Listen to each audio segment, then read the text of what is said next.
Welcome to day 7. Today, we're giving our data that extra oomph. Hey again, it's Diane. Today, we're not just formatting, it's all about catching the eye and conveying the story.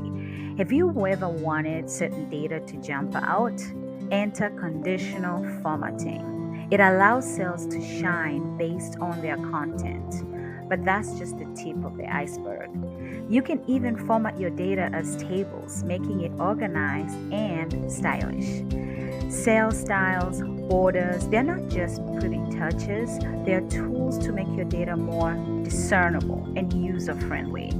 And for those moments when you need more room or a new structure, learn the ins and outs of inserting columns, rows, and cells. At the end of day 7, your data won't just speak, it will sing, and you'll be the minstrel orchestrating its presentation. Are you ready to explore even further? Dive into the deep sea of Excel with our Excel Simplified course. Find the link in the description below. Also, remember to hit that subscribe button so you don't miss out on any step of this 10-day challenge.